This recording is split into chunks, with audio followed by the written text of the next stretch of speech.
Happy New Year, Geminites. It's your boy Gem Mint. It's January 1st, 2020. Not only is it a brand new decade, we're now in the 2020s, but it's Wednesday, it's New Comic Book Day. We're going to do a non-spoiler review, so stay tuned.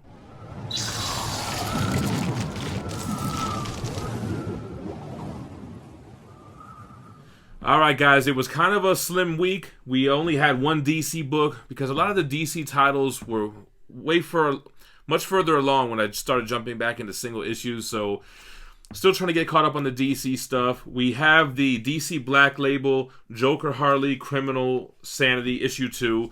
This was a great issue. This was written by Cami Garcia, artwork by Mike Mayhew, who has incredible photorealistic artwork, and he also shares the artwork with Miko Suyan, who does like the black and white stuff when it is focusing on Harley and her homicide investigation. I did think it was kind of odd that Harley is kind of heading up this homicide because she's really a shrink, but I guess she's in there to try to understand the criminal mind, to try to figure out this complex killer who's like sewing dead body parts together to a big clock looking like a Dali painting or something like that. Also kind of find it odd that there's so many Harley Quinn titles going on like in Black Label. I mean, you have this, you have Harleen, you have, I guess Joker Smile is not really Harley, but you know what I'm saying? It's a lot of Batman, Joker, Harley stuff in Black Label. So it's kind of like really another Harley book. But the Mike Mayhew artwork is incredible. I kind of like the story they're telling here with this child who becomes abused and kind of takes on this Joker persona. It's pretty interesting. So I was definitely digging my one DC title for the month. And actually, I didn't have any independent titles either. The rest are Marvel books. We'll jump right into Dawn of X with Hickman's X-Men issue 4. I love this issue. This was the most gangster issue that took place at a dinner table. This whole issue is like a dinner table with Magneto and world leaders. He's representing Krakoa, and they're trying to just get a feel of what's the 10-year plan for Krakoa. It's a month in, and you guys are already like proving yourself to be this force, and there's a lot of lots going on. What's the end game?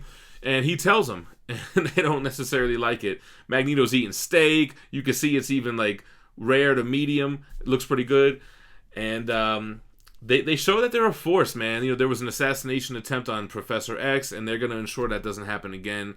And they're not playing, I don't want to say they're not playing ball with the humans, but it's the first time that all these mutants are united, and it's scary to humans, and it's very interesting to see where this can go. It's so cool to see Apocalypse run up in there with Magneto, with Professor X, with Cyclops, and their new muscle, Gorgon, who I'm not familiar with as a mutant. I know that name from Inhumans.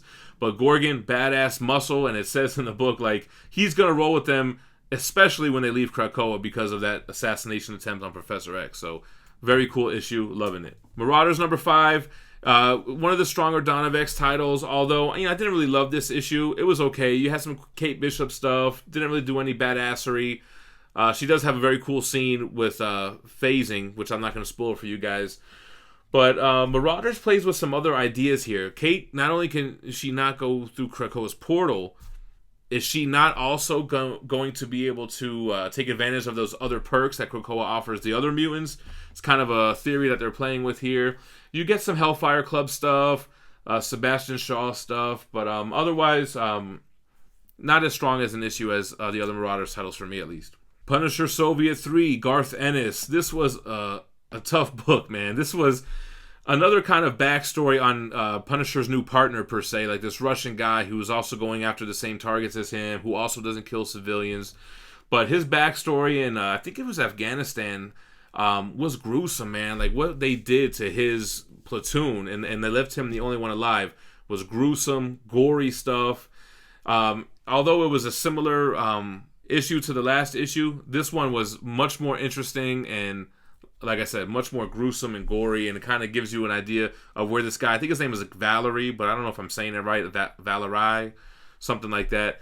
But it was pretty sick stuff, man. It was a good issue. So Doctor Doom issue 4, I was digging Doctor Doom. It was a little bit confusing. It seems like he's talking to himself, or he's talking to an alternate future version of himself, or maybe it is the future of himself.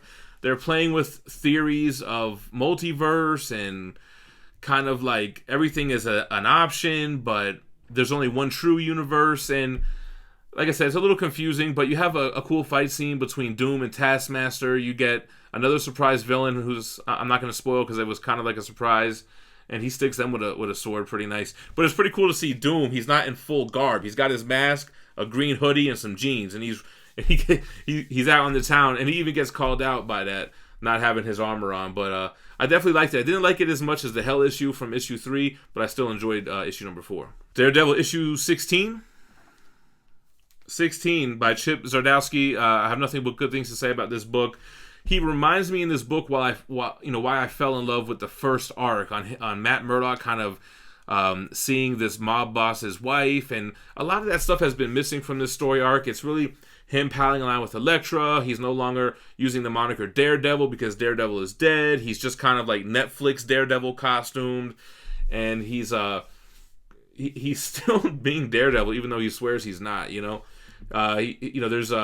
There's this embargo on police going into Hell's Kitchen, so he's trying to get to the bottom of it. He goes to see Kingpin, but still great stuff from Chip. And I think we got 3 issues in the last 3 weeks from this book, so it's nice to have it fast paced like that. And Chip Zdarsky is about to write something else that I'm really into, man. I'm trying to remember. Is it that Fantastic Four X-Men book? I'm really looking forward to it. All right, next up, these 4 books, man. Actually, I'm not going to spoil them, but huge shout out to the good folks over at Marvel Comics. They sent us these next 4 issues as early reviews, or early looks to review, and I really appreciate it. They sent 4 books this time, man. Maybe one day I'll get the whole Marvel pull list and I won't have to spend. But appreciate that, guys. I really am humbled and again appreciative. So the first one is Avengers Defenders Tarot 1. And this was on my pull anyway. I was gonna give it a shot, and I was a little weary from the cover. I was like, is this really gonna be my thing? And it was. I really enjoyed this issue. It starts off, you have some Invader stuff during World War II, and it's always cool to see the Invaders like with modern art, right? Then it jumps into the Defenders, who I always felt like it was a hugely overpowered team. You got Hulk and Silver Surfer on one team, and Defenders is a little before my time, but I'm familiar with the team.